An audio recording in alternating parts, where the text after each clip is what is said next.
Hello, everybody. Welcome to the Phil Rice YouTube channel. Thank you so much for joining us. Always a pleasure to have you here, and very grateful for you for attending. Once again, I've got a fantastic guest to share with you. And before we bring on a magical guest, I'm going to run through a little bit of housekeeping. So, if you hit that subscribe button, you'll stay notified for new videos. If that's something you would like to do, if you'd like to support the channel in other ways, you can go to philrice.substack.com, and for just the price of a coffee a month, you can support the channel and the ongoing efforts here. And that's pretty much really. So thank you so much. It's great to see you guys. And I'm really looking forward to having this chat.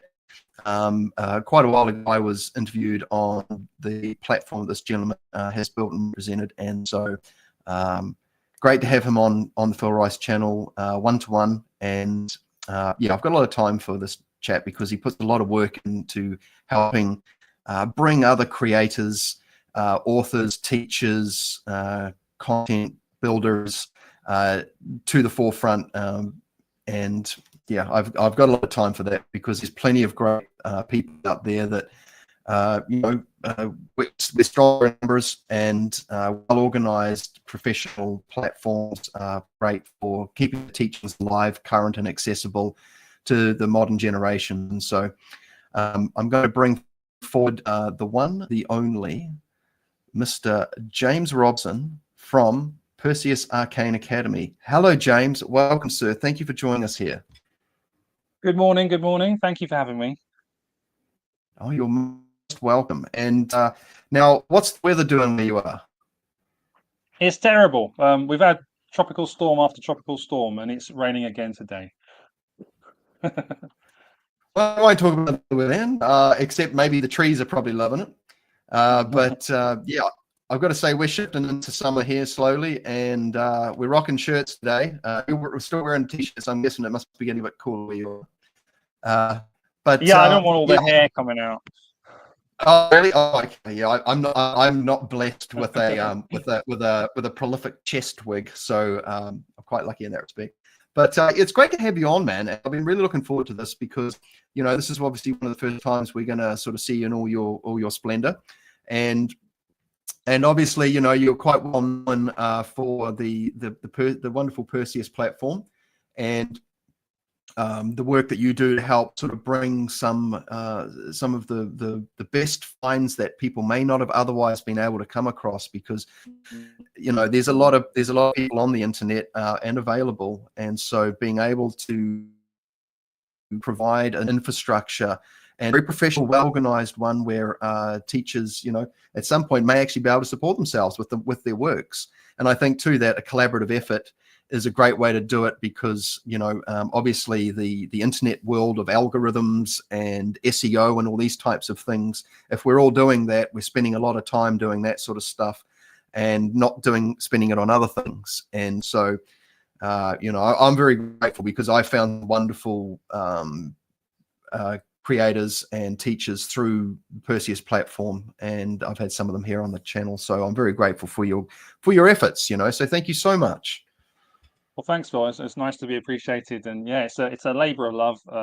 But yeah, it's definitely, I think, like you said there, like some of these guys have spent every hour for the last 30 years doing this, and for them to receive some sort of benefit and some awareness of their work is really what Perseus is about.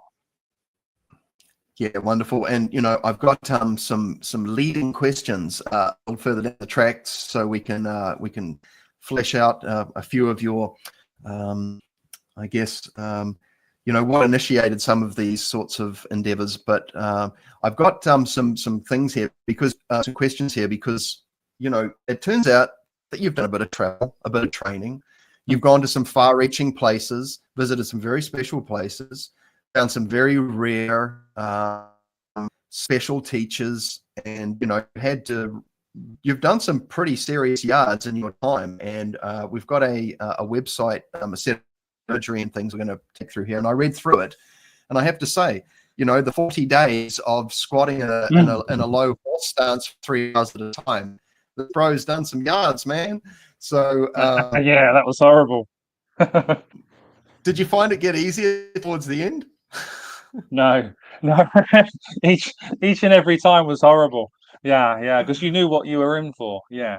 That was a terrible time, but like anything, you hope you're going to grow from it. Yeah, well, my friend, let's get stuck in here. I've got to say, this journey is so fascinating, and to be able to sort of bring people together to share all the different stories, to help all the new coming aspirants. It seems like this is a really exciting time to be bringing these things forward. There's lots of very active creators, some of our mutual colleagues and friends and that, and the level of professionalism and production level is on the rise. And so, the barriers to entry are dropping, and the amount of time it takes to arrive at some level of attainment that's very satisfying and fulfilling is shrinking as well. And so, this feeds back into the collective in a very positive way, in my view. And, the various sort of like isolated nodes on the net around the world are sort of meeting up and congregating, and, we're having wonderful conversations, and people are getting inspired. And I get to see, obviously in this channel, some of the wonderful commentary that I get from the people who watch, who engage, and really speaking, they're all very, very grateful because they're finding that the story side of it. There's one thing about the mechanics of the training which is great, but it's like Frabato versus IIH. There's a story that goes with it that can encourage and inspire.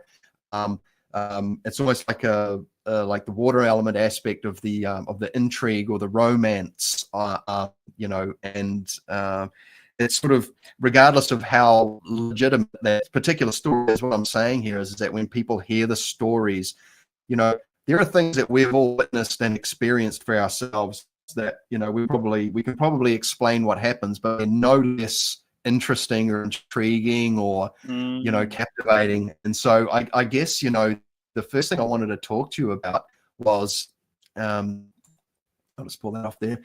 What sparked your interest in seeking, martial and spiritual development? Obviously there's a junction point there, but I'd love to hear about, what sort of started you off. And I'll bring up the page here that talks about, that shows some imagery you can elaborate on this. Yes. Okay. So, I mean, that picture there is from Umeishan in Sichuan province. Is when I was on that trip with Bob, which we can get to a bit later on. But you're breaking up a little bit, by the way, as well, Phil. So if I talk over you, apologies. Basically, yeah. So I think, like many people, when you're young, you watch Star Wars and you things like that, and you probably want to be a Jedi, and I always thought the Jedis were pretty cool because they didn't need a wand, I don't want to have to use a wand to use my powers. So that was, the curiosity started then, and there was always this side by side of martial ability with the spiritual magical side, which led me into interest in ninjutsu and Stephen K. Hayes and Masaki Hatsumi and Kujikuri and all these kind of things. And then finally, as we see in this article here, it led me to a wonderful local teacher who had trained with some notable people around the world. Spent lots of time in China, Yichuan, Baguazhang, Xinyichuan, and he was up the road from me. So that's how that began. And he basically wanted the price of a cup of tea for training. And so that's when I started, and he'd have you there on his Sunday morning for 4 hours in his garden, doing all sorts of qigong postures and standing strength stuff. Which was amazing. But being young, I wanted the fighty stuff, right? So, which is where we see here. This is Sifu Lung of Stillwire Mantis. so I saw this still wire mantis, and I thought, oh, it's amazing. And when you went to, I write it in the article here, when you went to this guy's school, it was like a Shaw Brothers set. They had the red studded door with like brass knobs on it. There was incense burning. There was a Buddha in the corner, a huge Buddha. This was in Mile End, London. So not the sort of place you'd expect to have this. And it was in a row under a railway arch. So it was really like grotty as well. So it smelled of that oil, like the bruised liniment oil. And it was full of sort of tough guys. And I was about 15, 14, 15. And so I went in there and I was like, oh my God, so scary. But I wanted to do it.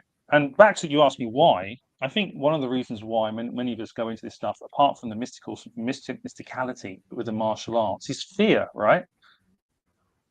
Martial arts. A lot of people who have fear go into martial arts, and so you try and solve that fear by going into the martial arts, and then finally you realize that it's not. You don't solve it; you just sort of transcend it and get used to it. But these were the causes of these things. But yeah, let me know if you want me to go deeper into that story, and I can. Well, I mean, I think something like, meeting someone just down the road is a pretty amazing thing. And, it just so turns out that, like I've happened to bump into a couple of Sifu Mark Rasmus's students and friends and colleagues here in New Zealand as well, of all places, right? And so I think, when things start to sort of come together like that, it's just like, man, how can you not know you're being kind of like, I don't know, like, it's just like, wow, I think I'm finding my way here. There's a kind of, and I've got to say, just when I first saw this image of Dr. Leung here, I actually thought it was Bolo Leung from Enter the Dragon, because there's almost like a facial similarity there. And I thought, that's not Bolo, is it? But no. Very similar look, actually, in build. Yeah. And basically, yeah, 'cause this is a posture from Hungar, and so like similar systems to what Bolo would do in the films. But yeah, that was kind of the appeal as well. It was almost like you're in a movie, and we had, you train when you were training at this place, you'd have the drum. Oh wow! You'd be doing all the stance work to the drum work. And you'd get home and you'd be bruised, but you'd smell of liniment, and it would be like you were in a Shaw Brothers movie. I love that. I think that when you've got the environment is kind of like aesthetically themed appropriately, it's going to add to the experience. And I wonder if, like, when you transplant yourself out of a familiar surrounding and put yourself into a dedicated space like a dojo, place of the way, you kind of, there may be a switch that takes place within yourself where you move into a different space, and perhaps greater attainment can happen because of, at a very basic level, a psychological switch triggered by environmental things. Because, like, I tell you what, if it wasn't, before Star Wars, before Indiana Jones, these types of things, what were people getting inspired by? How were things done back in the day? I guess maybe you met someone or saw someone, or you saw a different type of movie. I think the Westerns, even prior to that, the Westerns. That's right, yeah. And so, yeah, as far as like your journey goes, you've mentioned here, there were talking about training, and this is all within your proximity. And then, of course, so was this image also taken in London, or was this? Yeah, this is in North London. So this was basically the still wire mantis. As things happen in martial arts, you kind of there's politics and there's things happen. So I left that temple school. It was a wonderful time, learned loads. And this picture here represents, because basically the temple school was a mix of Hungar, Southern Chinese Kung Fu art, and Jalga, haka art, which is mantis, southern mantis. And so I left the hangar and went directly into Jalgar mantis, Jalgar southern mantis. So this group here is a picture of our class in North London. So there are a few people here that left the other school as well. And this guy here in the white, he's the son of a very famous iron ox mantis Sifu in the Chinatown of London. So he was a special guest that day. All the Hakka arts are kind of friends with each other. And so, yeah, this was our general class. So these are the guys I train with. And, all kind of sort of big, tough guys. And yeah, so at that time, I think I'm not sure about, I don't know, 19 or 20 in that. Oh wow, yeah, this is great. It's really great to have this sort of visual sort of guide here. And so, you see, I got hair. You do too. You do too. Yeah, so I'm like, I'm done with that. I don't need that anymore. I got to say, like, if I have it, I have to tend to it one way or another. Not having it may just have to be something I do at some point because it just makes life easier. Now, obviously, you decided to leave the UK and go travel and discover and go out into explore the origins, perhaps, if you will, or places where unfamiliar territory. And so that also sort of signals another part of the development process within a person is when you step out of the familiar space and go, okay, I want to explore the unknown, find something or something. So, where did you sort of go from the UK onwards, or is there anything else that happened while you're in the UK that led you? Well, I was back and forth a little bit before I went for good. So this picture here is from 1997. So this was when we joined the Jalgar School, the Southern Mantis School. Our goal was basically that class, and that us joining that school was organized by this man here in the yellow. His name is Mansek Wing. He sadly died now, and he was the head of Jalgar Southern Mantis in Sha Tin, New Territories. And his version, he focused on the Negung. He focused on rib bone power. He focused on the internals. So this guy here next to him, sitting down, was our teacher, was our Sifu. And so he was doing things. This young guy was doing things, neck gung, solar plex gung, rib gung, basically where you can take hits and where the hollows of the body are filled in by the soft tissue due to the training. And he was doing things that people at the temple school would take 10 years to do, would be doing it really hard. Whereas these guys were just like, yeah, go on, kick my ribs with your Thai kick, go on, give me a teep in the solar plex, go on. And it was just like nothing. So I was like, wow. So then that was my goal back then, was to get that Negung. And thankfully, Mansek Wing here taught us that Negung. So this was on quite a special trip because it was in '97 when Hong Kong was given back to the Chinese. That was huge. Yeah, wow. So it was quite a cool time, and I had no money, so we were all sleeping. I think I mentioned it here. The size of an apartment in Hong Kong is tiny, and so we were all sleeping on the floor of this Wang Chai apartment. All us guys here. So there's Anton next to me there, and then Pat on the right. And we're on the floor of this apartment, and we would then in Sha Tin those days. Nowadays you just get the MTR, it's easy. But those days you had to get a red double-decker bus in Wang Chai, and go under the crossing and go through new territories. And it was about an hour and a half bus ride, 2 hours, to get to what was then a tiny village, and now it's like a city, Sha Tin. But then it was like a little village, not much going on at all. And this little training hall where we are there, on the sort of side of a hill, and basically a big table with lots of cigarettes and alcohol on it, and people training around the table. That was the training style. Oh, that's hilarious. I love that. All right. And the chap of the yellow shirt, he looked very happy and peaceful. I like that. Yeah. I think when I sort of reflect back on my younger days, and martial arts is much more prolific here in New Zealand than what it used to be, because of various things. But so it wasn't necessarily looked at favorably upon by certain groups because it's different from a different country, and it's quite a conservative place here in New Zealand for quite a while. And but then you see these images, like you guys are say learning how to beat each other up. I mean, that's a pretty vulgar way of putting it, but but it's far more than that. And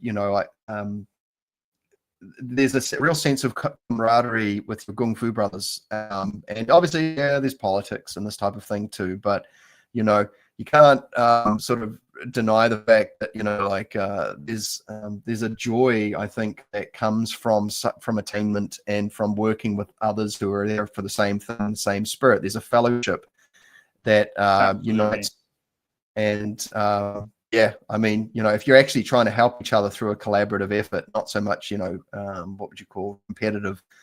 Anyway, I just wanted to point that out because I see these images and I see everyone so happy, and it was great. I mean, these guys, like Anton, the guy in the middle there, I used to go down to London because I moved, my parents were outside of London, so I used to stay at Anton's house in London quite a lot.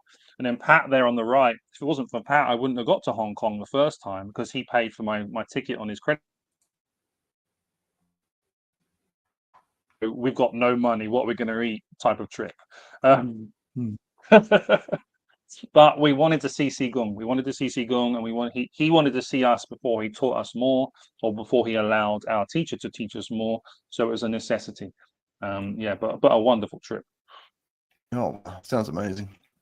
All right, so where are we headed to next? So this is still in London, is it? Okay.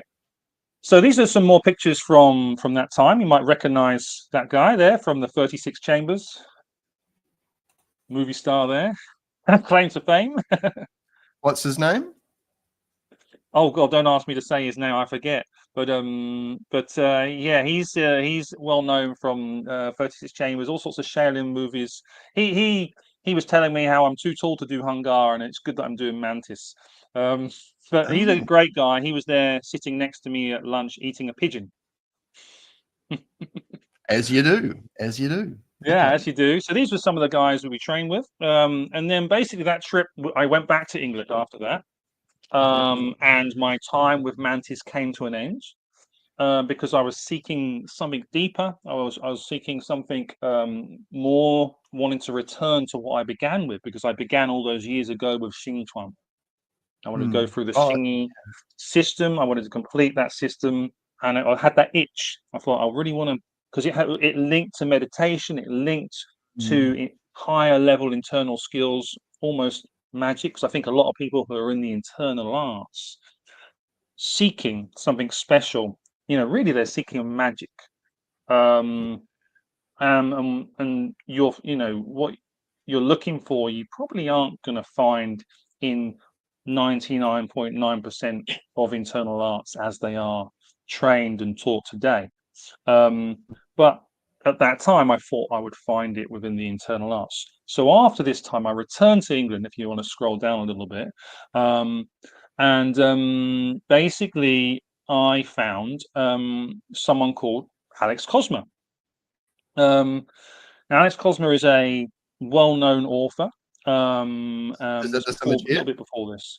And Alex Cosmer, amazing. Anyone who's into martial arts and internal arts, true deep practice, Buddhist practice, Taoist practice, look into Alex. He has a website called lineofintent.com.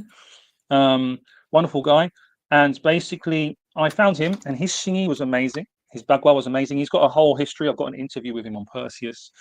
And basically, I trained with him for not long enough, really, about 2 years, 2 and a bit years. And I would, I'd take a half day at work when I was working at a bank then, and I'd go and meet him somewhere and train. So he was great, but then he decided he was going to go back to Asia. So I needed a new teacher. I was like, what am I going to do? So this thing was happening, that picture you just went to, with Guru Ma. There was this picture here. So basically, if you look in any of Alex's books, this guy here at the front called Steve was featured in a lot of his books, and with his wild and wonderful stories, containing this lady called Guru Ma. And Alex said to me, "Hey, you know what, Guru Ma? She's coming to London the first time in years, and do you want to come?" So me and Alex went to this event, and I got there, and almost immediately as I got there, Guru Ma pulled me into this picture. I've never met her before. Wow. That's wonderful. And she pulled me into this picture, and yeah, and this is the picture right there. I was like, what's going on? And so she is, I mean, as the story goes, take it all with a pinch of salt, who knows? But as the story goes, she is a Javanese princess, and basically she was trained by Wali Songo, which is like the Nine Saints, not the current Wali Songo, which is religious, but the previous Wali Songo, which is like a saintly, spiritual style of Indonesian martial art and spiritual practice, which contains native practices called Kejawin. Yeah, Kejawin is like a native shamanic type of practice as well. And so she was like 17, and she was schooled in all of this stuff. And at that time, my history is rough, but I believe at that time it was the Dutch in Indonesia, and she was fighting the Dutch with blades at that age. Wow. Hand to hand against grown men as a young girl. So that was her kind of history. And she later moved to the Netherlands. Oh, really? And So she was fighting them, and then she moved there. yeah. Like all sorts of strange occurrences.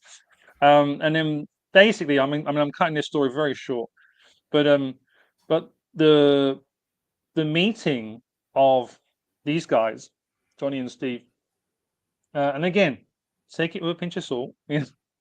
Who knows? But apparently, after a 7-day fast, these guys were looking for a teacher. So after a 7-day rice fast, they were led to get on, like led as in intuited, given a vision type of thing, to get on a train, to get on a boat, and to get on a train over to Amsterdam. Okay, because because of the Dutch connection, that country has always had this link with Silat, with Indonesian Silat, the martial art. So that's where they thought they would find it. So they go, okay, we've got to go. And then while they're on that train, they got this feeling that we've got to get off now. And this was in the middle of the countryside. And so they get off, and they're led up this road sort of intuitively. And they just go into this cafe and go, oh, you probably don't know, but is there, any martial arts or anything like that? And they gave them a flyer, which had Guru Ma opening a school. Wow. I've got details wrong here, probably because it's a long time ago, but it's well documented, I think. But yeah, so basically there was this mystical start to their relationship. And then later I began training with Steve and training with Alvin, his main instructor. Alvin is now Silat Buka Lingkaran. He's very big now. Alvin, he's I think a close friend with Malmoni. You know Malmoni? Is he the chap who wears the hat? Mao is the Silat guy, the guy they say that he's impossible to kill. Malmoni. Malmoni. Yeah, okay. He's got like videos on YouTube, like 1 million views and stuff, and he takes hits and stuff like this. But yeah, he's a good friend of Mao's, and so that was my next chapter, if you like, of martial arts. And I stayed with Steve and with Alvin and with these guys. You know, it went from training in a hall, it went to moving to a school, it went to me managing the school while these guys were in LA doing a movie and trying to build a film studio. It went to me basically sort of teaching and managing it until I'd been there, I don't know, 6 years, I think it was. And you know, at that time as well, we were also living with Steve in London as well, on and off. So at that time, I was just like, I'm sick of London. Mm. You know, it's not like anything. You know, you come to go. And so I decided, all right, it's time to leave. So this was in, I believe it was August, and I'd recently spoken to Alex, and he's like, go to Taiwan, go to Taiwan. And then we saw, me and my wife, we saw a picture of Taiwan on the London Underground. And we're kind of like, it's a sign, it's a sign. So in August, we go, okay, we're going to go to Taiwan. So we then basically sold everything. And in September, we arrived in Taiwan. Wow, just like that. Yeah. Then of course everyone was like, "What are you doing? You're crazy." And we've been here ever since.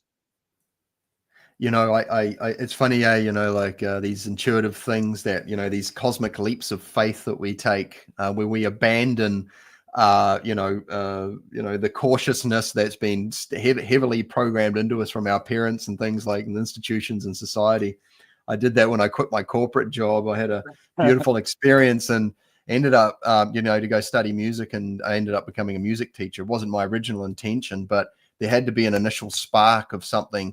And I basically, the job that I was in for 11 years, all of a sudden, like, you know, it got to the point where it was like, I can't do this. And it was a big thing because I'd not only been in the new manager's role for like 3 months, but then the adventure just brought me back to life, and all these new things just started unfolding, and all these things started showing up, and it ended up being one of the best years of my life, just going to hang out with some peeps and just following the heart, man. So beautiful story. Absolutely. Bro.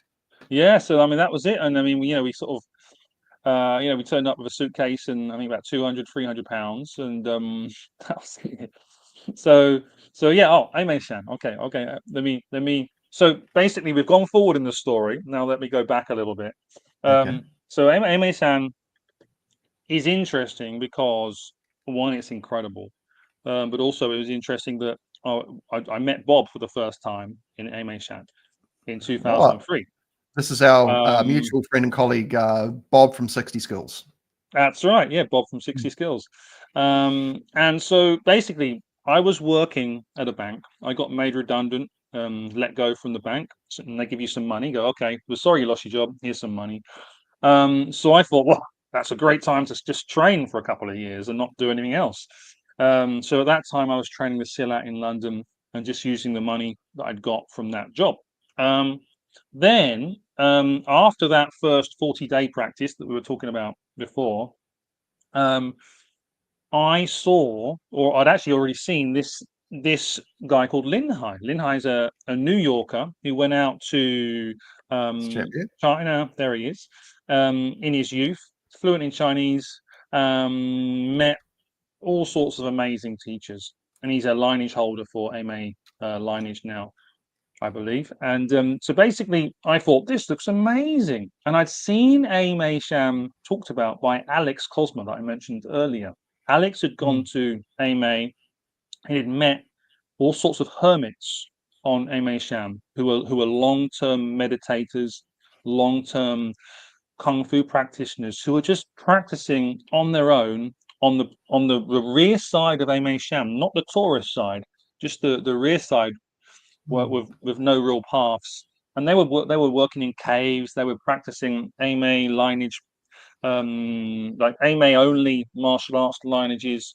And so Alex's story of Aimei-san always inspired me. I thought, oh, it's amazing. It's magical. I want to go. There was no chance of me ever going with Alex, I don't think, because he was training all over the place. He was on his own adventure. So when I saw Lin Hai doing these because what was I was 26, I think, at the time, or 20, yeah, 26, and with no Chinese ability, and this was quite away from. It was in Sichuan province. It's quite away from anywhere really. Um, so I thought, well, who can I go with? I saw Lin Hai. I was like, okay, it was a lot of money. It was a lot of money, more money than you perhaps should spend on such a thing.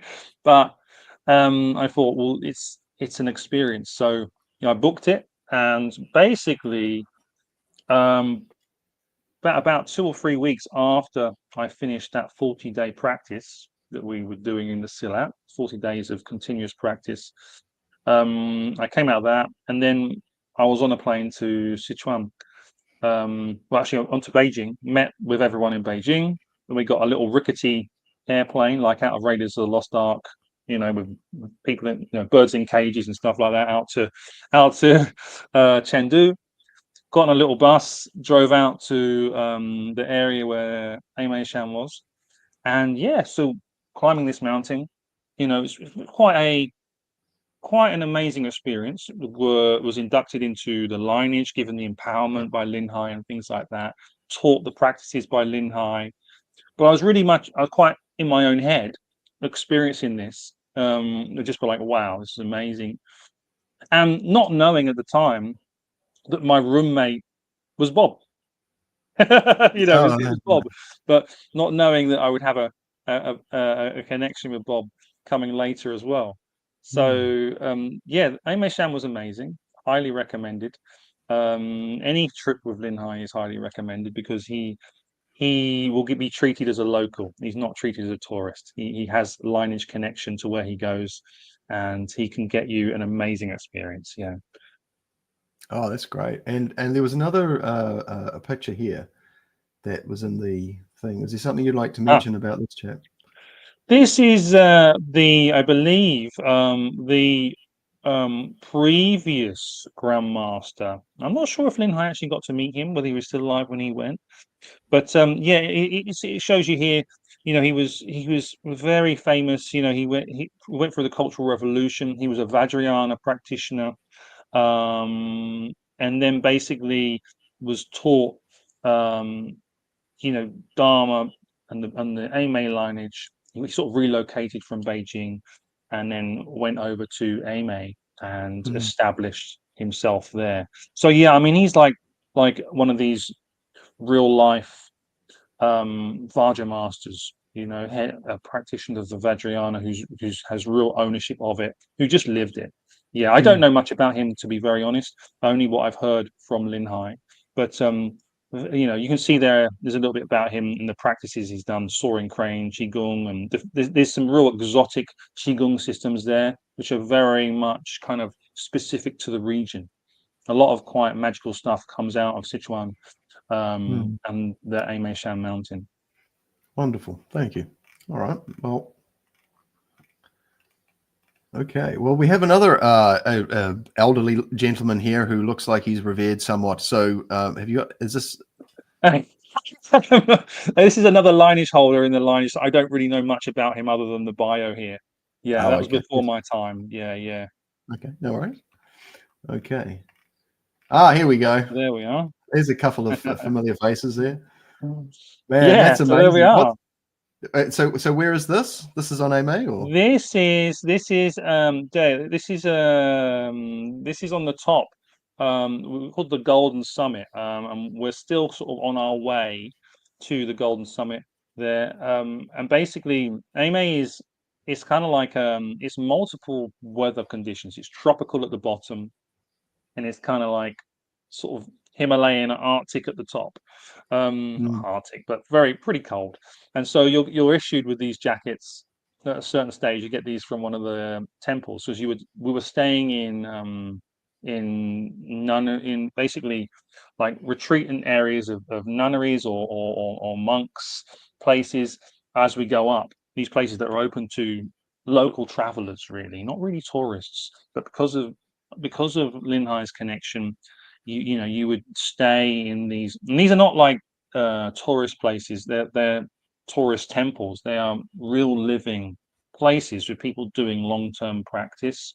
So it was up at 4 or 5 every day and doing the practices, and then you'd be having water that was blessed by the Vajra master and things like that. So yeah, this is one of the stops on our way up to our next place where we're going to stay. I believe this is quite up near the top, before we reached our lodgings at the top on the Golden Summit.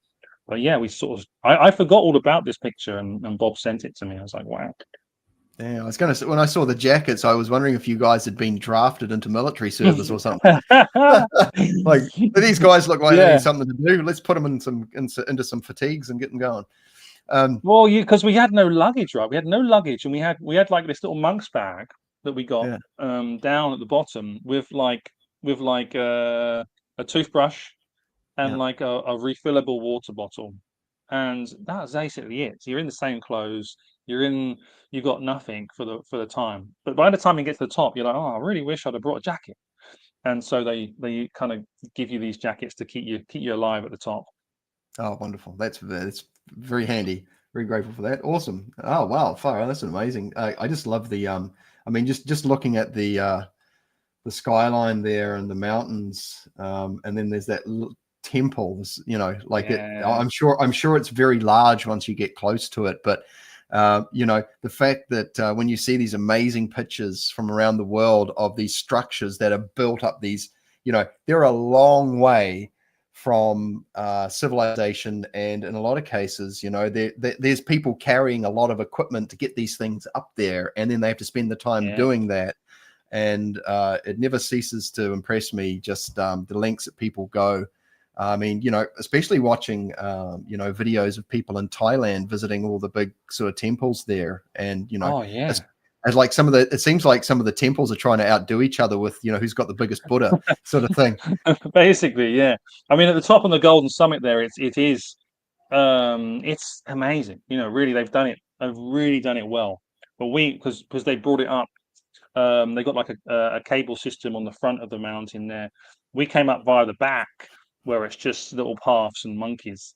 But yeah, it's pretty spectacular. You can see from the top there. There's when the sun comes up, it's amazing because the sun comes off the gold of the temples there, and you can also see on a clear day into Tibet from there as well, which is that region, for that geographical region, because you're right next to it. But yeah, pretty amazing trip. Some amazing methods were taught there in the Qigong system that the Ame lineage teaches, which Bob went back several other times, so he's a pretty master at those methods. I only went the once. Wow. Okay. I just want to say thank you to everyone in the chat. And watching, really appreciate you guys. And for those who are watching after the live stream, thank you so much. And I'd also like to say that if anyone in the chat or watching has a question for James about anything we're doing here, we'll get to some questions in about 10 minutes or so. I see there's maybe 1 or 2 questions. And so thank you. And let's continue this. So now this is, you know, tell me about this. Tell me about this. This guy. So, you know, martial arts or internal arts, especially in the West, there's a big kind of gap. I don't say this to be master of this material, but it's a deep body of knowledge for a reason. It's not simply just, you know, learn a form, you know, learn a Bagua form, learn a Xingyi form, learn a Tai Chi form. It's not really what you do, it's how you do it, you know, as you know. So, you know, are you bending your arm, or are you pulling your shoulder to your hand? You know what I mean? This perception of the difference between the two things. Are you pushing it? Are you pulling it? How is the tissue moving? So this teacher here is an absolute master. He, for our nose, Bagua, the 8 palms, Bagua Jang. He is a master of the Yin style of Bagua. The Yin style goes back to Yin Fu, who was basically the top disciple of the founder of Bagua. Yeah. So many styles teach the Chen style of Bagua, which is based heavily around Shuijiao, which is Chinese wrestling. I always get the tone wrong on that. Shuijiao, dumpling, Shuijiao, sleep, Shuijiao, Chinese wrestling. Oh wow, good on you, bro. Chinese. um, so basically, I probably got it wrong. Someone will tell you in the comments. But basically, that Yin style, Yin Fu, was famous for his Qinggong. Qinggong is light skill. Okay. So you'd hear these stories of how he was just sort of walking on the heads of all the guards. He was floating around. He had this ability to jump like onto rooftops, kind of like you see in these old movies. And He's not the many chap who's. Sorry if I may interrupt. He's not the chap. There's a picture of someone doing bagua where they're walking around the lip of a woven basket. that's just that comes from Ziraman. Ziraman is natural style. Wan Laishang is the sort of the historical and Dwarf Shu is the founder of that system, or where it came from. Serge Augier, you should do an interview with him. Is sort of like a practitioner of that system. Ziraman is like where they would walk around the basket, and you're right, the basket would be empty, so you had to control your heaviness and your light, your ability to be light. But in this system,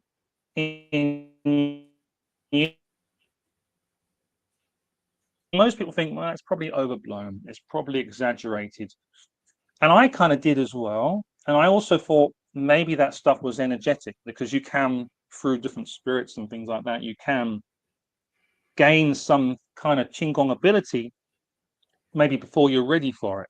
I know one of Bob's friends, Rawdon, who I did an interview with, had that experience where he did an evocation. He got some of this Qinggong ability, but after that experience, his back was killing him. His whole body was killing him because his body wasn't properly prepared for it. So this teaching here teaches you very, very deep, very, very deep. He teaches you the real body work. He teaches you the real marble, the marble horse stance. People sit in horse stance and sort of just squat and just train their quadriceps, but it's really not that. The horse stance is an arch, yeah. And so rather than a two straight up lines and a 90 degree, it's an arch, and that arch is created through tissue. The upward force and the downward force through the inside of the legs, which creates an upwards force in the groin. We call it dang, which is an upward force, which supports the torso and props up the torso. So rather than this suspend from the head thing, you're actually pushed up from the groin via the tissue. This is how it starts, the real horse stance. And then they will start with little jumps, little tiny jumps with straight legs. And until this ability rises and rises and rises until they're doing very high straight leg jumps, which is basically using the pull of the tissue in the body to pull the body up. And so for that, obviously, you need to train the tissue. You need to thicken the tissue. You need to gain control of some of the tissue, not all of the tissue, because you want to have the outside of the legs, the more dominant tissue, to be passive, and make the inside of the legs more active. So this teacher, I can't say enough good things about him in terms of depth of knowledge. I was not a student of his. I trained multiple times on his 4-hour training on a Sunday. Did lots of amazing stuff with him. But yeah, his system is going to take someone, a decade or more. Oh wow. It's a really a lifestyle. It's he had a true discipleship with his teacher, which I believe was Gongbao Tian, I believe. And he basically got the true transmission of this Yin style Bagua. and also old style Tai Chi, and also a little bit of Xingyi as well. But yeah, he is probably for me right now the best example of real internal methods. Not fighting. He's not a fighter, but as a practitioner of internal development, he is amazing. Yeah, he's amazing. So that I put that there as someone for people to see, with eyes to see, as they say, to see what is happening in the quad, which is the hip groinal region, and to see what is happening with the inside of his legs. Yeah, very, very important training. Wonderful. Yeah, I did watch the video. It's about a minute long, but it's very, it's this attention to detail and the going deeper and deeper and deeper into the layers of what's going on.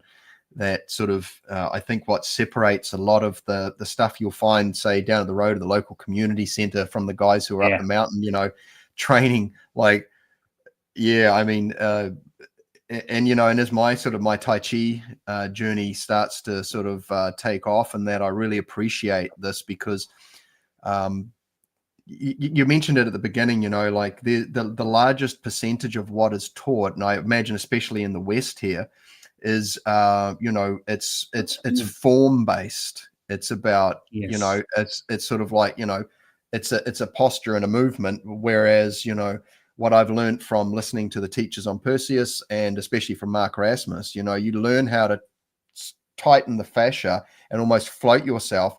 And then there's the vital field actually informs how some of these forms unfold as well. And I mean, that what you're saying there absolutely is like, I mean, what I'll say is there's two things there. Is that one, in Master Her there, his training, you wouldn't even touch energetics until way later. So a lot of this stuff can be done with real amazing body work, but it's a lot of body work. And the other thing is there, which I think a lot of people aren't aware of, who are maybe outside of Mark's system or Mark's teachers' systems. People who haven't experienced it. A lot of people say, why bother with that stuff that Mark's doing? Well, the stuff that Mark's doing is quite amazing. Is because you're right in that. And I did this on my first training with Mark back in 2012.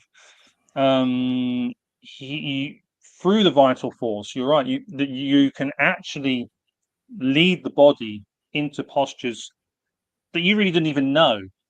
That it will take the correct shape, it will take the correct form, which then leads off into drawing this knowledge down from beings who can teach you these systems.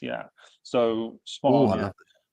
I love that. And I've got to say, like as soon as because I was playing around with some stuff that I'd found through various other teachers, shapes and things, because I was just curious about these phenomena you can experience by yourself without another. As soon as I discovered Mark's stuff and I learned how to sort of tune into the feeling, and then I just found myself very easily moving into these shapes that before I really had to think about, and I was second guessing. But then it is like the vital field. Once you tune into it, there's a naturalness that arises. Like it just kind of, I don't know how but it just kind of happens. And I'm wondering if that's like, because there's so many different forms out there of all of these arts. And that's the other thing too. It's almost can seem a bit overwhelming because of the sheer numbers of these, but obviously they're not all necessarily energetic forms. But I think some can be energetic without even people knowing the energetic aspect as well. I think sometimes the knowledge. I mean, it's like when you look at the southern systems of Hungar and things like that. I love those systems, but I'm like, oh man, I could become a doctor twice over before I complete that system. The amount of time it would take to learn those things. And it's the same Master Her's things here. It's like it's a lot of material, but the difference I do see with Master Her's material here is everything there at a later time. So which finger the finger relating to an organ, the finger relating to a line of force through the body, right? For a fascial line through the body, relating to an organ, relating to a power related to that organ. So that organ can express, that organ can be trained through the line that arm, that shape takes. So when you look at the It's like the mother palms of Bagua. You know, they're specific lines of force that are being trained. I'm not an expert on it. I just know enough to know I don't know. You know what I mean? Though I've trained Chen style and Yin style, it's such a depth. So the power generation in the Yin style here that he talks about, and he's got a book out, I believe, as well, is directly related to the organ and the fascial sac around the organ.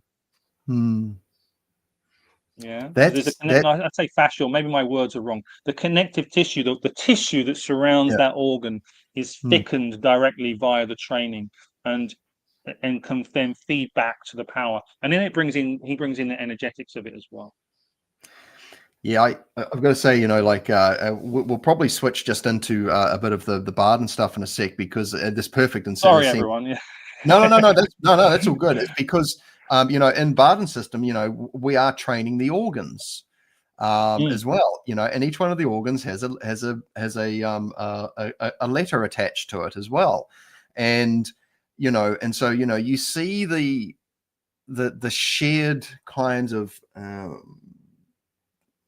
principle-based kind of approaches, or the relationship between systems that across vast bodies of oceans, and well, you know, these things, but there's still this thing of like, yeah, well, you know, there's a, you know, all these parts of you have a potential, and I just find that really interesting. So I'll just scroll down here because I know there's a couple more. Finally, I found my teacher.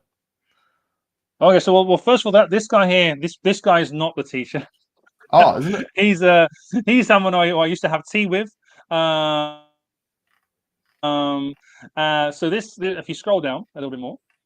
So there we go. That's finally. So basically, the long story short is that after training with, you know, the who's who of people in Taiwan, looking at people in Beijing, looking at people all over Asia, I kind of left the internal arts because one, I found the magic in Bardens. In September 2008, I found Bardens, which kind of removed any kind of magic that I was finding in the internal arts. It just didn't compare, right? It's just, well, some guy can do a little bit of this, but that's step 3 vital force, you know.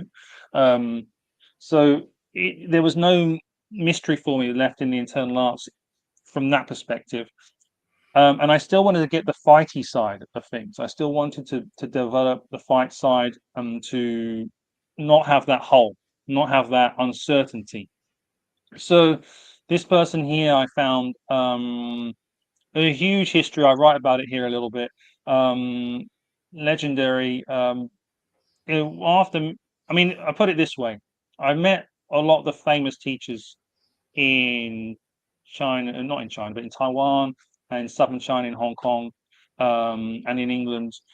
They were wonderful teachers, but they didn't seem special in a way. They didn't seem like out of the ordinary. They were just very skilled people. They'd spent a lot of time working on something, and they'd gained a great level of skill way beyond myself, which is wonderful. But people talk about meeting kind of special people. So this individual was someone who just seemed completely out of the ordinary in every way. His presence, his ability, his communication, everything. And so basically, again, long story short, there's a lot more behind it, but he was the founder of Taiwan SWAT, Special Weapons and Tactics. Basically, he was called upon to create a team prior to the end of martial law in Taiwan in 1981, 1982. So, because they knew that when martial law ended, there would be riots. So, and they had nothing in place other than military. This is when the end of like the KMT era in Taiwan. So very recent, you know, with martial law here in Taiwan. But so he took on the role. He came over. He basically, with his genius, he created this system where you would avoid accidental violence. Okay, people get hurt with accidental violence. So he would use enough force to ensure the game is over, but in a controlled way. So his whole method, his whole system, antagonist, perpetrated aggression, APA. Yeah. Now he is a very non-traditional teacher who has had a completely traditional upbringing. He was trained in Long Fist as a youth. He was trained in Bagua Xingyi Tai Chi as a youth. He was trained in Chinese wrestling by the famous Chan Dongsheng Chinese wrestler. You know, the story goes on. Then he worked in law enforcement. Then he came back to Taiwan and he created his own system. His system contains meditation, healing, weapons work, unarmed work, riot work. So there I found my teacher. Great story. Yeah, and it's always interesting for me to hear people who come from traditional backgrounds that, you know, I guess they provide good foundations, but maybe a level of understanding arises where they start to get creative and they look at the lay of the land and what the needs of the people and things are, and they create accordingly, because time and location and all the context in a specific place and time and that can change. And so, you know, I know that there are universal things that exist in the world, but I think that, you know, when you're catering it to the current zeitgeist, if you will, or the current paradigm or whatever, you know, this creative approach is, you know, I think there's a bit of, what would you call it? People can become a bit immune to traditional things because they've always been. And so they can't maybe detect the interest and the value because they don't have an inclination to go and explore it. And then something new and interesting, you know, and that's this whole pop culture phenomenon. I'm sure it exists in martial arts too. There's a new one, is there? Yeah. You know, what's going on here? So, yeah. So I mean, there's a few pictures there from the travels to Hong Kong. Tim Wade there on the right. Luke Holloway there in the middle. He's a pretty from buff Oz. looking dude. Actually, you probably know Luke from Raw Combat. You know, Australian. And there's me on my tires. And that's it. Yeah. Wow, incredible. And I'm sure there's so much more, but far out, you know, as far as, you know, like you're really putting the yards. And I think it's great for, you know, people who are exploring Perseus and, you know, because as well as all this travel and this searching and meeting these people and having these very interesting experiences, you know, it turns out that you can, you know, you can write a bit of a bit of an article too. And so let's just bust into a little bit of this. So this is your wonderful super pro looking platform, Perseus Arcane Academy. And I'll bring it back to the Barden material in a sec, but I just want to sort of show this off and say, look, you know, if we just click on the teacher list here, you know, I mean, it starts off there. I mean, you know, let's just get straight to it. Perseus Arcane Academy, the, you know, the repository of the mysteries in a sense. And you've got, you know, straight off the bat here, there's an image of the Rider-Waite. And then you've got, you know, very well-known people like, you know, Bob from 60 Skills, who's, you know, obviously super prolific. And I always look forward to Bob's videos because you just don't know what he's going to drop next. He's got such a width and depth of knowledge, and he's such a great explainer. And for me, that's, you know, and I found him through Mark Rasmus, who is also another, I mean, he really, when I listen, like I spent just a couple of 3 years just listening to him talk, trying to understand the terminology, you know, like how to understand what he was talking about. And he introduced me to Barden. And that's kind of like, you know, I kind of treat that as like, well, a lot of my efforts with the Barden corpus is generally driven through, I just find a natural sense of like, I feel very much at home when I listen to Mark. He's very easy to listen to, a very good explainer. And, you know, he doesn't hold back. You know, he's just a very open-hearted sharer of information, and his body of content is off the hook. Like, you know, huge.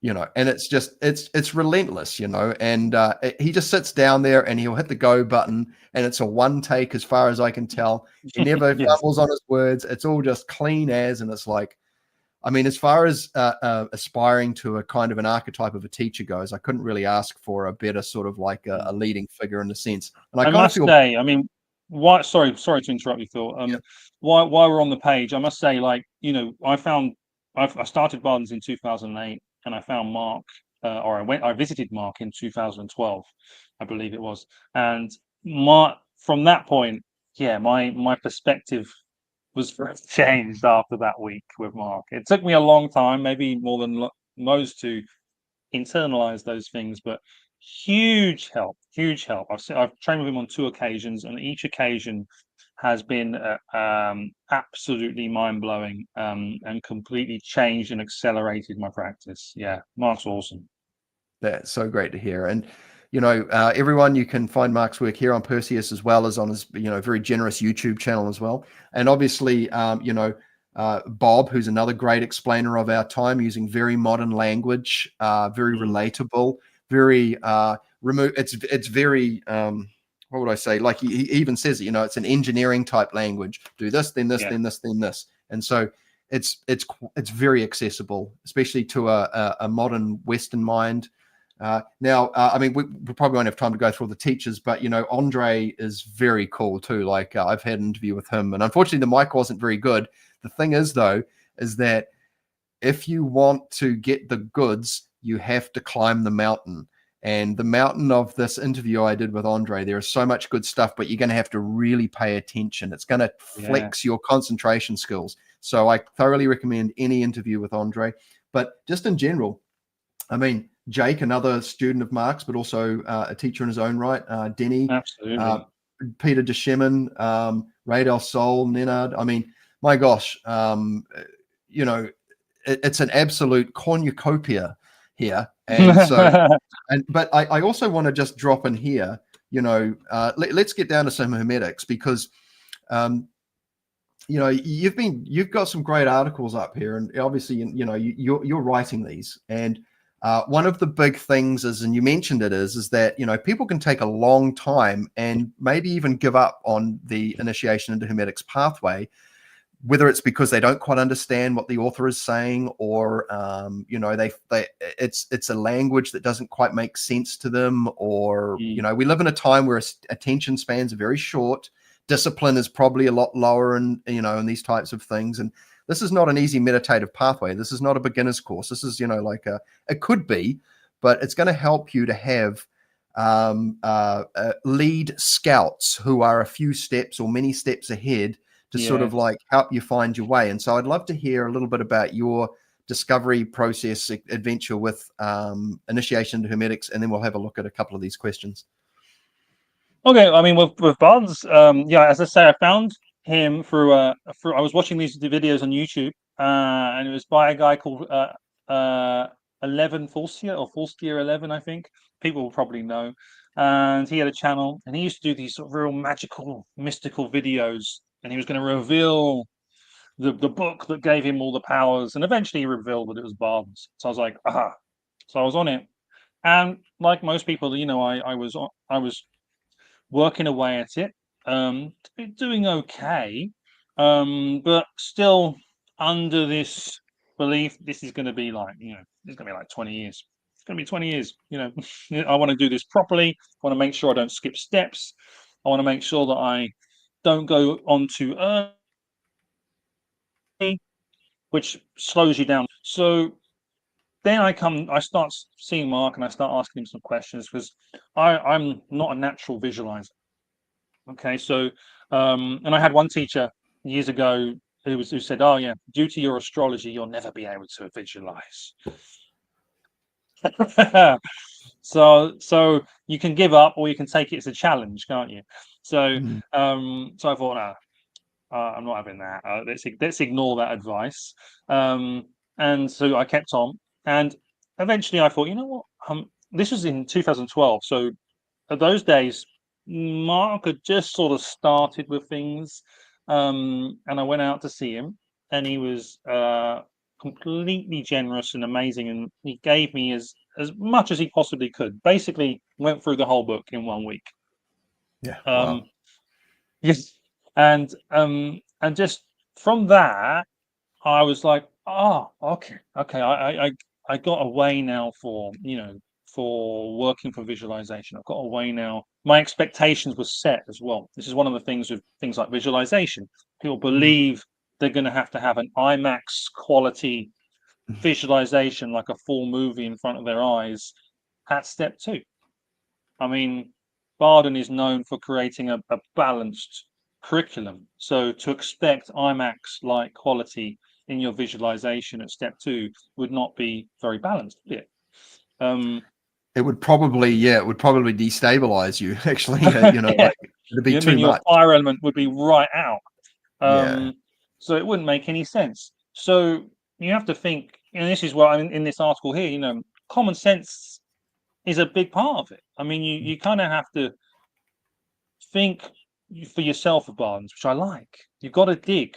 You've got to dig, and even if you're doing, all learning is self-learning, right? So even if you're learning from a teacher, you're only going to absorb it and get the fruits of that knowledge if you think about it and if you apply it sufficiently over time. So from that time with Mark, I was like, okay, now I've got an experience of all these steps. I've got a taste. This is what I think you need. It's one of the best things about what Mark does is that you can get a taste of things that previously, if you're locked into this, it's going to take 15 years to do it. You think you're never going to touch that thing for years ahead, but it gives you a taste of it, and it becomes a lot closer then. So this is again, as like I've mentioned before, is that if you think it's going to take 10 years, it probably will. You Becomes a know, self-fulfilling prophecy, really, doesn't it? that's it. You program it in. You sort of reinforce this. And it's something I mentioned in another article is that here I am, 15. Well, I don't know what I am now. 15, 16 years in, and I'm seeing people in the discords who are doing what I'm doing now or ahead of what I'm doing now after like 3 years. uh, and but it just shows you, and the thing is some of those people is they didn't come in the Barden path. They came in just out of looking for practices, so they never knew it should take 10 years. Therefore, it did. So this is something. Obviously, there has to be rigor in practice. I'm very strong on this. It can't be feely. It can't be relaxed. But if you've got the right mindset and the right information in front of you, then a lot is achievable fairly fast. If only I knew those things back then. So that really I found Mark. That accelerated things. I went back to see Mark again a few years later to progress and to crystallize things more. And life happens, so not doing as much practice as I would hope. And then obviously with Perseus opening up and connecting with Bob again, the benefit of Bob's teachings as well, and all of the teachers' teachings, but Bob's particularly have helped me a lot in making that bridge from initiation into the next stage, into PME and KTQ and things like that. So I think they are there because there is a little bit of a almost like a gap there, and you have to make a bit of a jump. Bob's teachings there, I think, are amazing in filling in some of those gaps, in helping you make that jump. And there's so much good stuff in there. And also his curriculum now has sort of gone beyond what we previously had. When you look at the work he's done with the outer planets. That's really my journey. Have I covered that? Have I answered the question? Oh, perfectly. I was just going to say, like, that the pathway that's laid out by, it's a massive adventure, and it's pretty overwhelming, or it could be. And so there's no time better to start the process than right now, than the present, and I think that, you can enjoy your way along this too. You can grind it if you want, But if the grind starts to sterilize the fun out of the experience, I think that True. can diminish it, and you may use up all your gas on a short Yeah. sprint before you get to a significant milestone. And so, you know, It should be listening to exciting. yes, I mean, this is like pretty much the coolest thing I've found. And I used to, you know, play, you know, cool rock guitar for a job. So, you know, like I couldn't think of anything else. Exactly. It's like you've just found a Jedi handbook, you know, and it's like all you got to do is do it. And I think that's you know, part of the goal is to find ways to wax on it creatively in a fun sense. And two, you know, I actually found it very satisfying when my guitar students were some of them became better than me. I was like, ugh. But I was also like, well, you know, they would come back to me later on in years and go, well, the reason you know, like, man, I'm so glad that I found you because, you know, you were a fun teacher. And Yeah. you know, you taught me, but you found out the good balance between, you know, fun and discipline. And I think, you know, if you can take, you know, something that might be a little bit, you know, like a bit resistant to it because it doesn't look like fun, there's a way for the teacher to wrap things in a sense to make it, what they say, a spoonful of sugar helps the medicine go down or something like that. And that's right. Yeah. You know, there's ways of teaching things, but it's very satisfying as a teacher to see people doing well because it also kind of feeds into the very first chapter of Mark's and Jake's book, Backdoor into Hermetics, where they're basically talking about, you know, helping the coming generations and knowing that if you're seeing your students progress faster than yourself, then, you know, you're kind of helping the evolution of the species essentially. So I find that kind of conversation quite satisfying. And now I've got a question here from one of the audience members for you, James. And now Will's, he's a Tai Chi practicer and he's been learning a lot about Hermetics through this channel, but he's going to learn Chinese next year. How long did you learn before going to China to study? I'm presuming study martial arts. Did you do a lot of work beforehand? Okay. So my first question is, why start next year? Start now. Chinese is a marathon. It's a marathon. I'm still pretty rubbish, to be in all honesty. I mean, I'm an intermediate stage, I suppose. I can get by. I can do what I need to do. I can live my life. I can get everything I need done, but it's not. You know, I'm sure it's not done in the best way possible, but I can do it. So the first thing is of Chinese is like, so it says going to learn Chinese next year. How long did you learn before going? I didn't learn before going. I just went. Yep.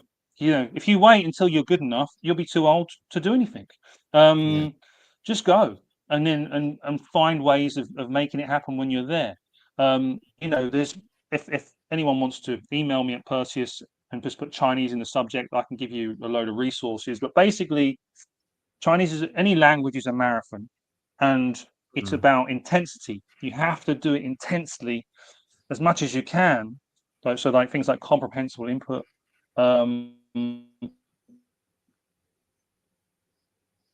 system as well.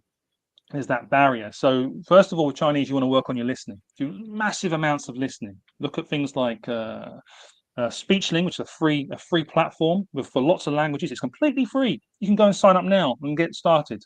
So basically, What's it doing called, an hour or two of speechling.com, SPEECHLING.com. Check that out from memory. Cool. Thank you. Yeah, great. Yeah, great advice. Yeah. So it's basically free. You can there's some premium stuff on there. You don't need it. Just start listening to a lot of Chinese every day. There's YouTube channels. Learn Chinese with Annie. It's a good YouTube channel. She teaches you from very basic stories, all in comprehensible Chinese. So she's giving you basics. You don't want to learn. Here's my tip. You don't want to learn with anyone who's using English. As soon as they start learning using English, bye-bye. As soon as they start trying to teach you grammar, bye-bye. Yeah, because you're not trying to analyze the language or study the language. You're trying to use the language. Yeah. So things like Glossica, it's another one, glossica.com, which works with listening input, mass amounts of sentences. So it's really how much can you put into your brain, listening and reading, before you're able to output through speaking. Okay, so in answer to your question, I didn't learn before I went. When I ended up in Taiwan, living here, I was Juga and Naga. Juga is this one, Naga is that one. I was just like Juga, Juga, Juga, Naga, Naga, Naga. That was it. That was we ate the same thing every day for about 3 months because we didn't know how to get anything else. I think, yeah, you know, like being there and like having to learn because you just have to, because if you don't, you know, like, you know, you need to know how to ask for where the toilet is, you know, like, you know, where's the taxis, you know, how do you hail a taxi? Necessity is like is the lead there, perfect. right? So it's like our Tetzel, like toilet, Tetzel Zainali. You're going to learn that. So once you know Zainali, like where is it, then you're going to go, oh, Tetzel Zainali, taxi Zainali, Yeah, shop Zainali. You're gonna yeah, put these things together, but it's necessity will be the push of your language. I yeah, don't study a language. Yeah, don't study it. Input it and use it. yeah, yeah. Have you seen that movie, The 13th Warrior, with Antonio Banderas? Oh yes, that's a good one.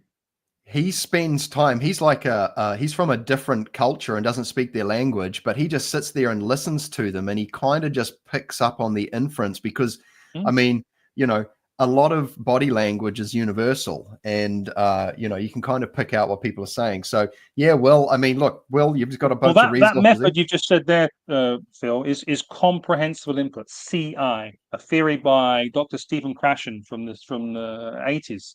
If you look up Dr. Stephen Krashen, Krashen, Dr. Stephen Krashen, look at his theories on language learning and Mm, follow everything he says. That's what you should do. perfect.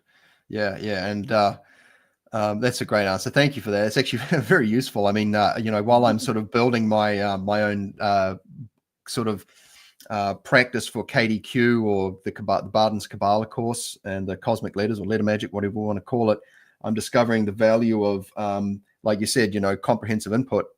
Is that what you said? But you know, also Yeah. articulatory phonetics and how to shape and do that, because you know, two words can sound very similar, but the way, even the the way that you say it or the way that you say it, you know, can mean different things, and you know, in the wrong place, in the wrong situation, you might end up asking for something that you just don't want. Well, that's it. If you're learning a European language, it's great. But here, obviously, if he's learning Chinese, then it's a tonal language with four occasions. But context is the key there. Context is Yeah, the key.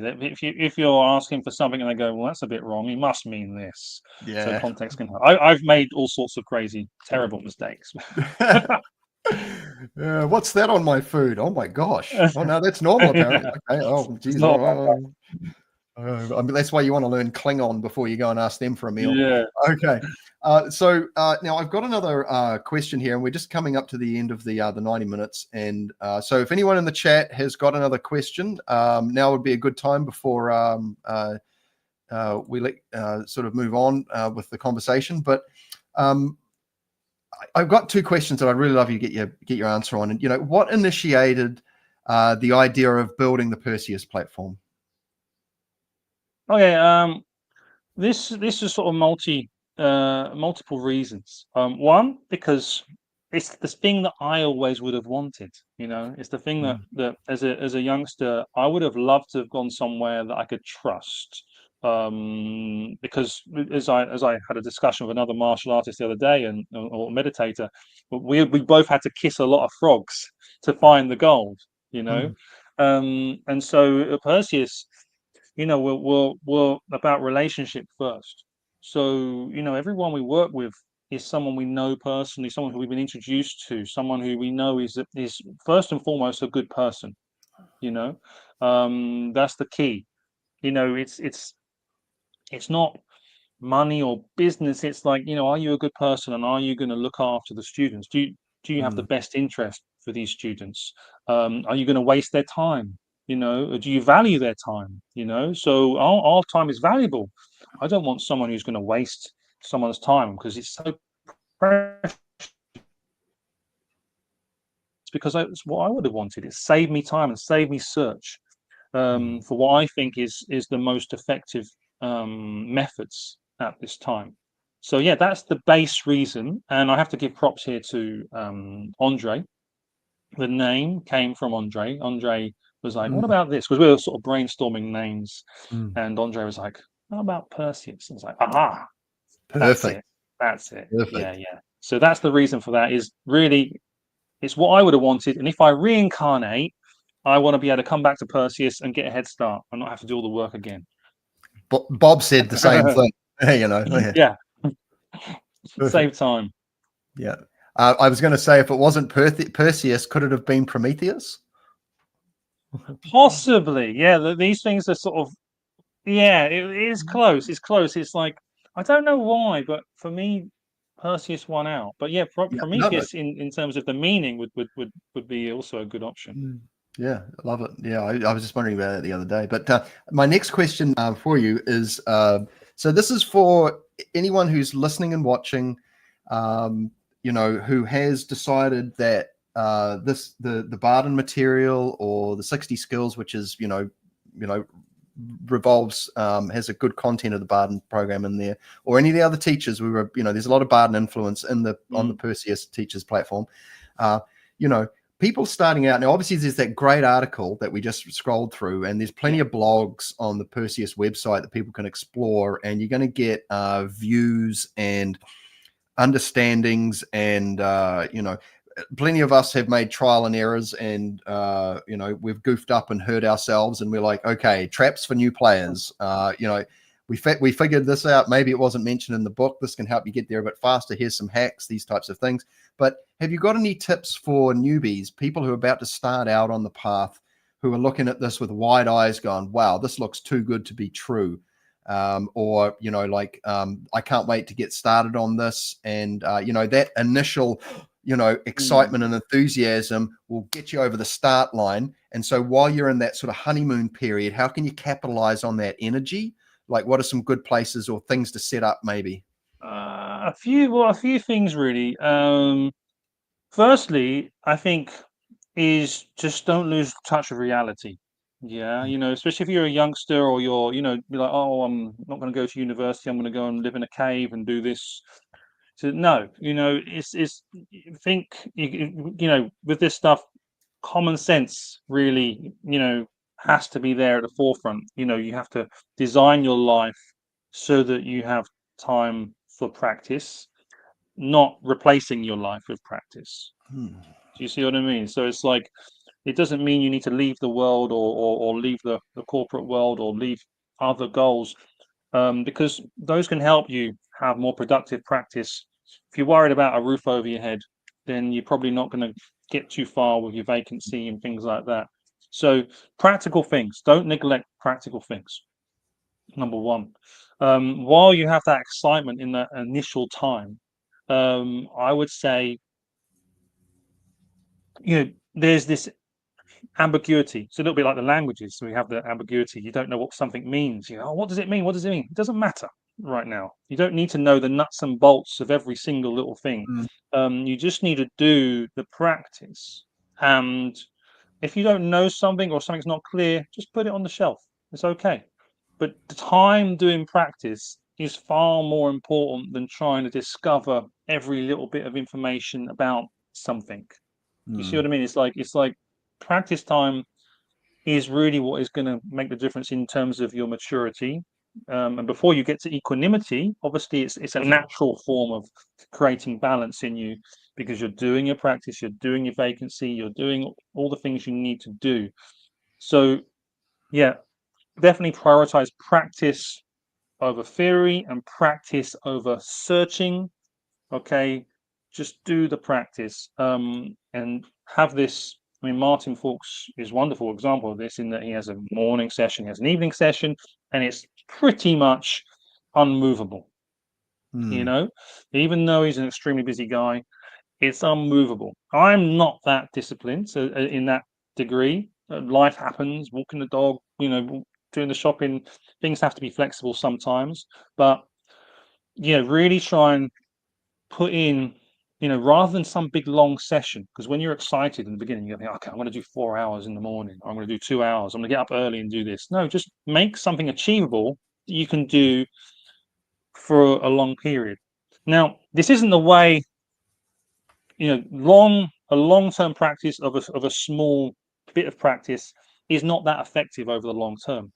But in the beginning, you need to establish that pattern. So an hour in the morning, an hour in the evening, just get it done. That's one of the titles in that article that you saw earlier. Is that just get it done. Just do it. Don't. And that has to be something that initially is going to be fed by your excitement. But then later on, as the excitement drains a little bit, it's got to be driven by your rigor, by your desire to do this no matter what. Yeah, this discipline. So that excitement, sadly, the excitement's still going to be there, but the initial buzz has to be, replaced somewhat with, I'm going to do this until I get this result. Because you can't go into bars thinking, okay, I'm going to give it this, or why am I not seeing results? I didn't see any significant results for 5 or more years, really, because my bodies are very tight together, meaning my visualization skills was 0. My ability to see and sense things was 0. So a lot of time was just spent on opening that up.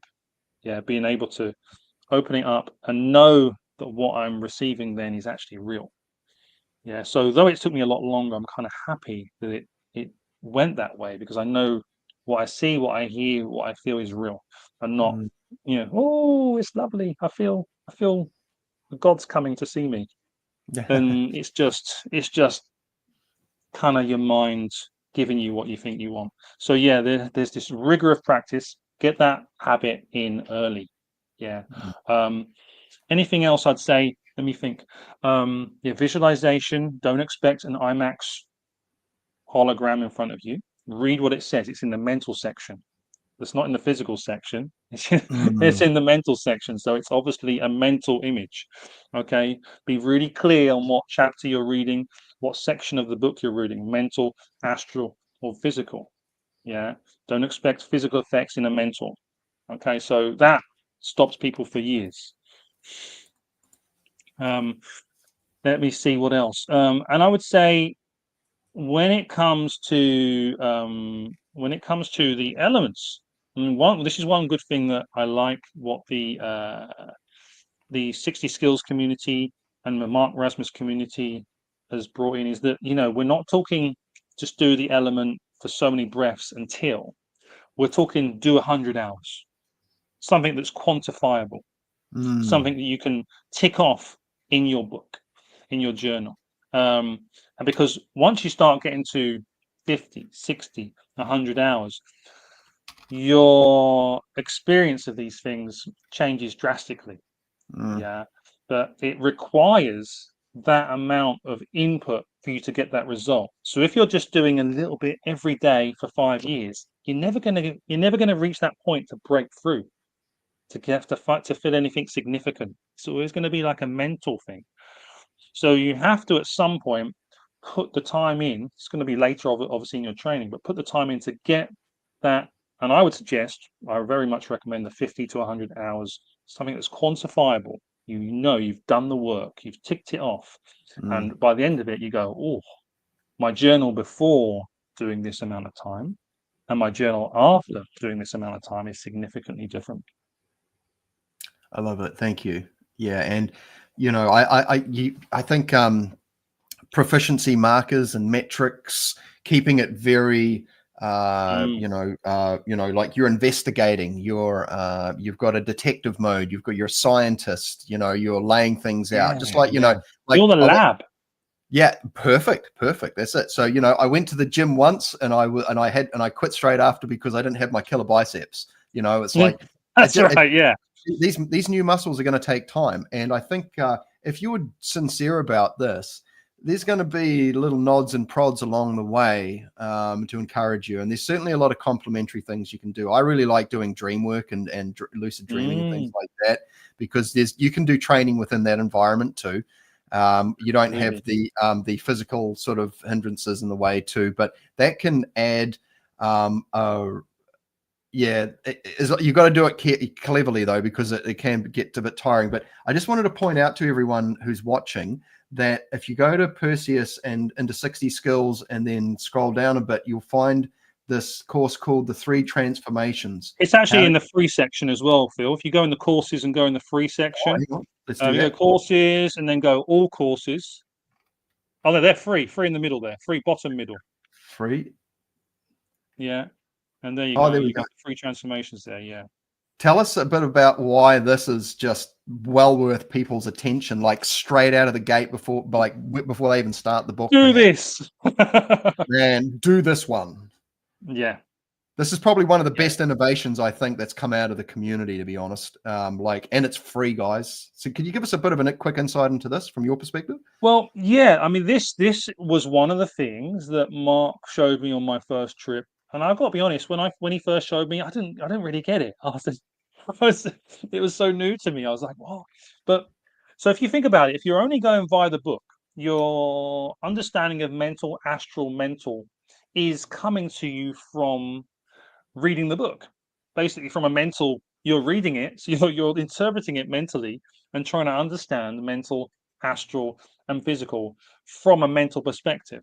Okay, so what Mark has done here, which is just genius, it allows you to get a concrete experience of what is physical in terms of when we're doing Barden, so the vital force, what is astral, and what is mental. So what is astral? Astral is timelessness.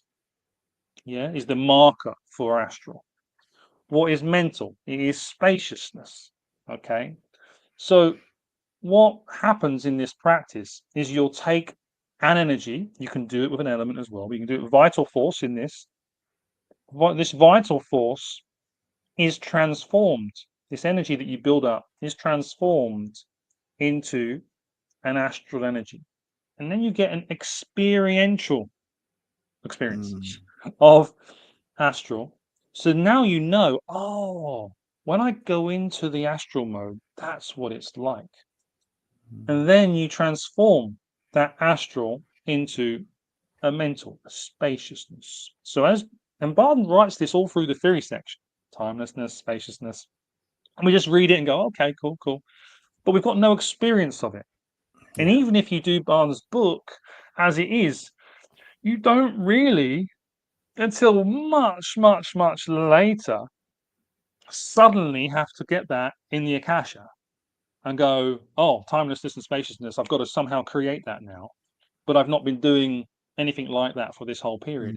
So what this free transformations does is it gives you an experience of this. And one, it's good just to know what these things are. It's supremely important to know what these things are and have an experience of them. Then it also gives you a way of, you can, okay, I need a lot of mental energy. I'm going to be doing mental travel. Yeah. Mental wandering. Now that's going to be very demanding on my mental energy. Yeah. So what do? Well, I'll create a whole load of vital force. I'll really charge myself up and I'll transform this through astral into the mental so that I have this huge reservoir to call upon before I go into my mental wandering practice. So therefore, my odds of success in this practice have suddenly gone up because I'm not going to get tired. I'm not going to lose my concentration as quick as I would if I hadn't have built up that reservoir of mental energy. Okay, so it's just a clever way of doing things. Why leave things to chance or how you're feeling on the day when you can properly prepare? This result requires these resources. So therefore, I create the resources first to achieve the result. And that's really the free transformations.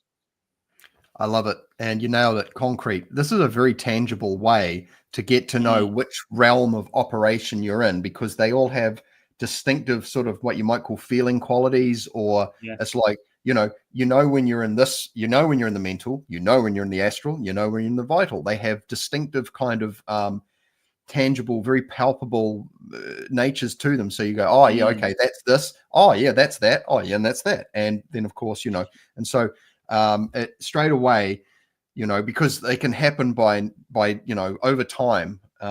if you just This do. is true. This is true. So that's a good thing to mention, is that you'll notice the passage of time sometimes changes. You're looking at something, you're focusing upon something, and you might feel like, oh wow, time felt really weird then, or it kind of felt like it slowed down.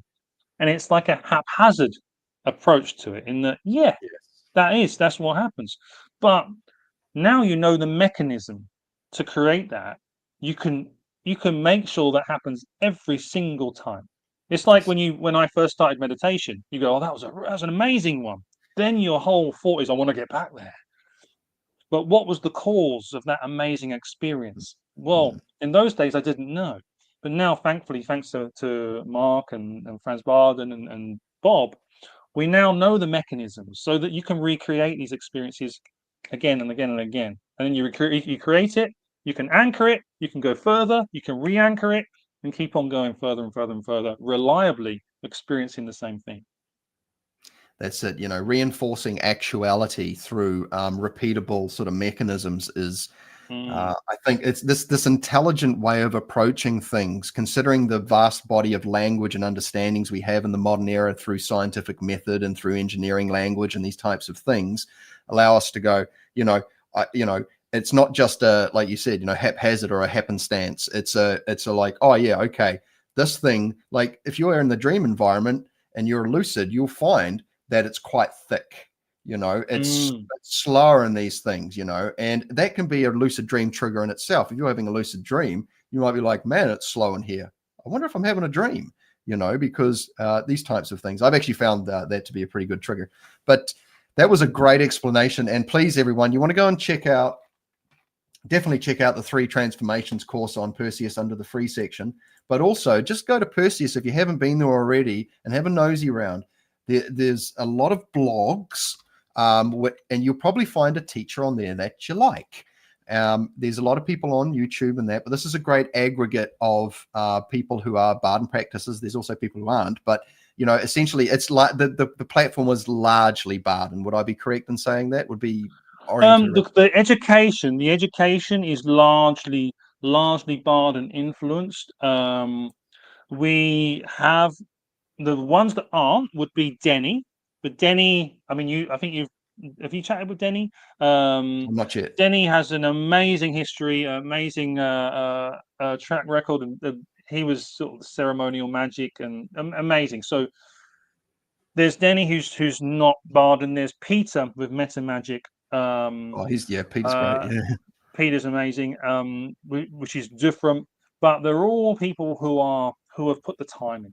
Yeah, but everyone else is Barden influenced or fully Barden. Yeah. Yeah, cool. So, I want to say too that, I will get to exploring a lot more of Andre's content, but he's found a way to sort of weave in a lot of the Golden Dawn stuff and Barden as well, which is something I'm pretty keen to explore, but being having a lot of time with GD back in the day. So, James, thank you so much for your time today. You've been very generous with your stories and, sharing your experience and your journey. This is not just you, and the platform is not just you pushing people out the front here. You have a personal direct experience with the materials, with everything that's going on. And I loved how you said, there's a process of who you choose to bring onto the platform. And, this reminds me of being in the band back in the day. They had to be competent musicians, but you had to be able to get along, and you had to know that there was a sharing of values and principles and these types of things. And, you've sent me the sheet for, the process of sharing a course on Perseus. And I really liked it because it helped put things into, a process. And being a teacher and educator of music and things like that, I see that laid out, and it's very good and it's very helpful. So anyone who's wanting to sort of explore the platform should feel quite confident. And I mean, to be fair, if you go and check out Bob's or Mark's or even Jake's YouTube channels, there is a lot of content on there that can easily illustrate and demonstrate their knowledge and experiential sort of like prowess in a sense too.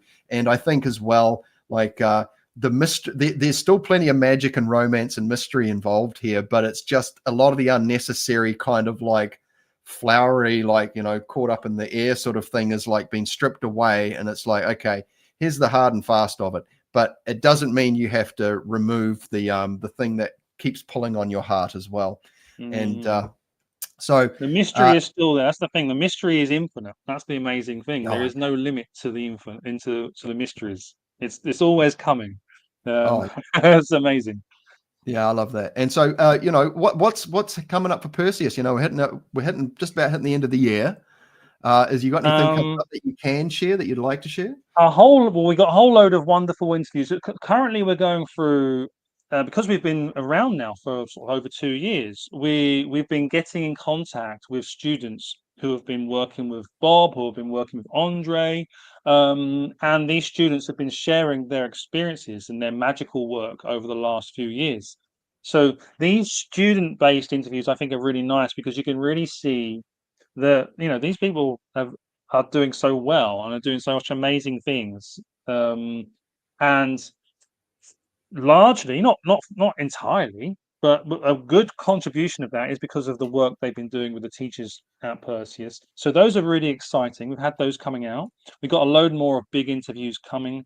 We've also got quite exciting is with Denny. We have Denny is a lineage holder of a NAF. I'm probably saying that wrong. NATH Tantra lineage, and so he has a Tantra course coming out soon, which is probably the only one of its kind of that lineage. So he's busy working away at that now. He already has his amazing Guardian Angel one there, which he basically wrote the book on. He also has something that came out of his personal life, his personal challenges, which is his it's called werewolf magic, which sounds crazy, but actually it's based upon his experiences in a very tough time of life. You can hear about it in the interview I did with him on that page, and he in that one there, yeah, and he got help from Guardian Angel, who basically guided him into this new practice, which got him through that very tough time. And that has been formulated into this magical system that he'll also be putting out a course on Perseus. So that's very exciting. Denny's very interesting because he's like a magical rock and roll star. He was there at the start of so many movements, with so many big people within magic. Very, very interesting individual. So I highly recommend looking into Denny. And then other than that, we have probably the next big thing is, you know, for anyone that knows, 60 Skills has 5 parts to the curriculum. The master course, which is the 18-month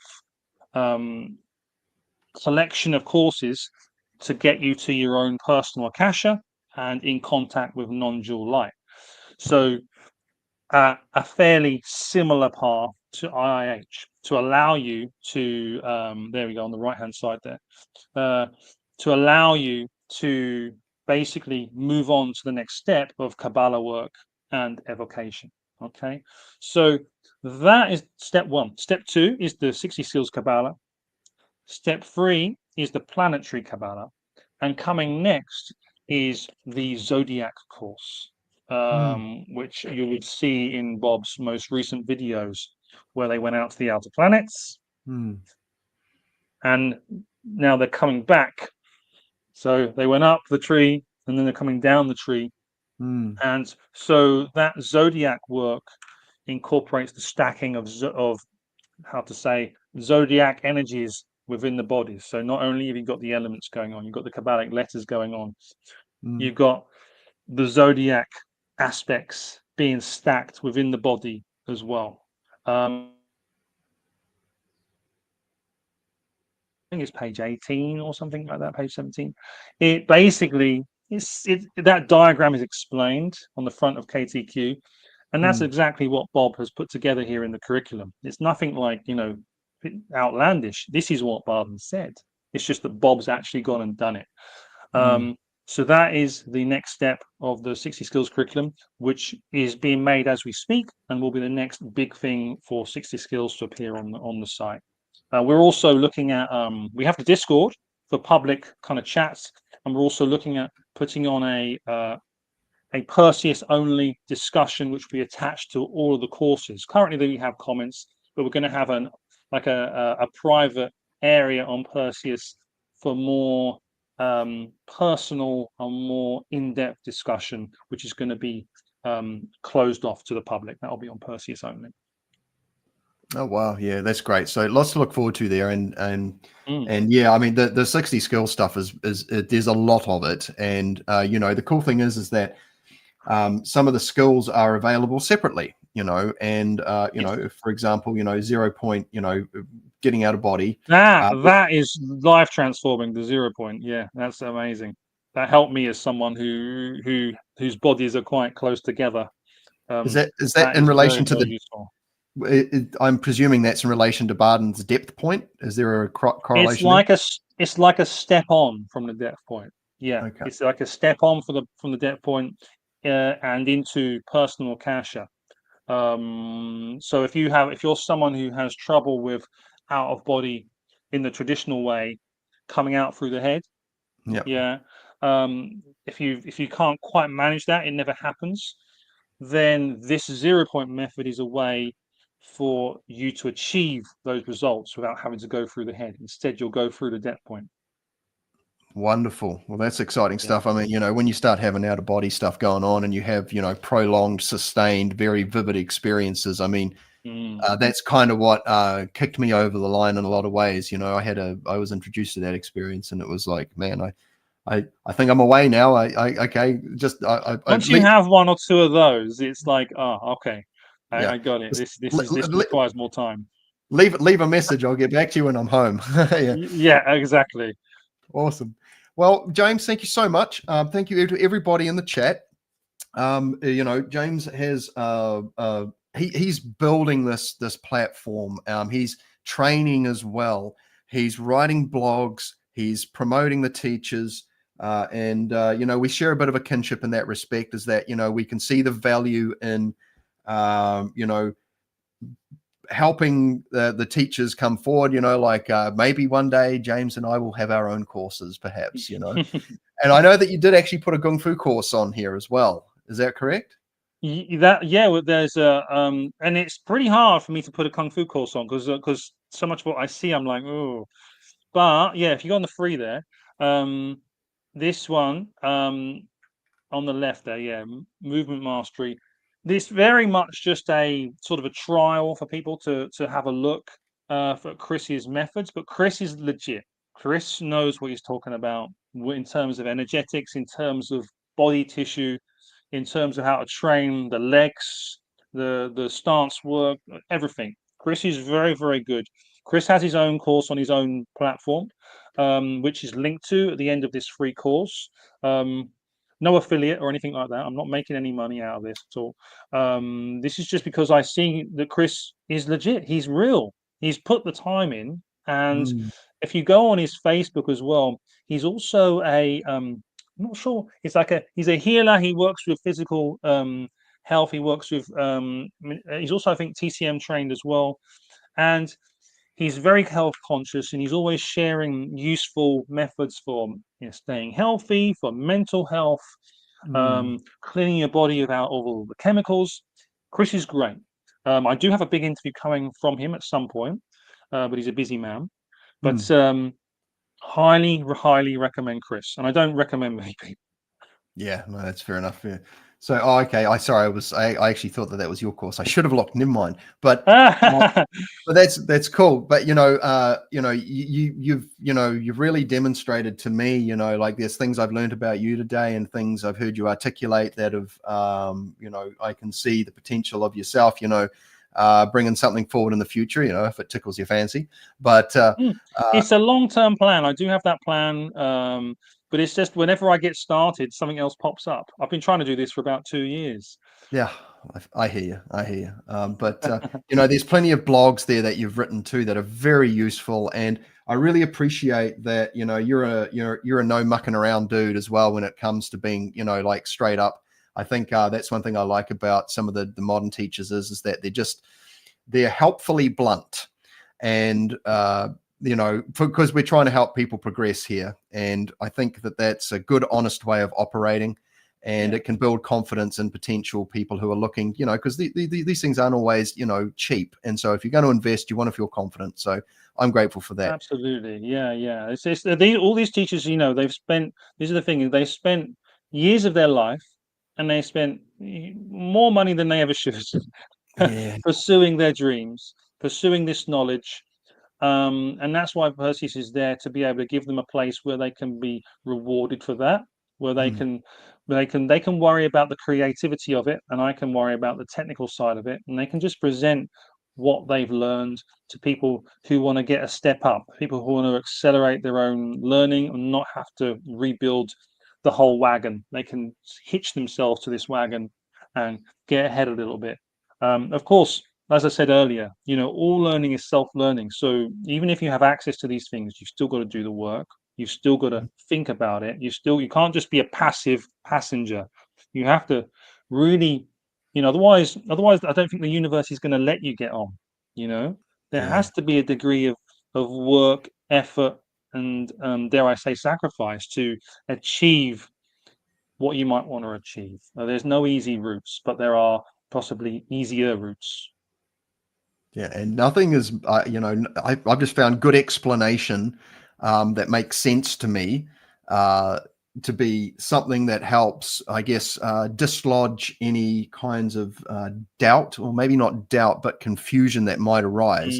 I know that when I get stuck on something, there's, literally thousands of videos out there now, especially when you're talking guys like Mark Rasmussen, and you can hear him explain the same thing in 20 different ways.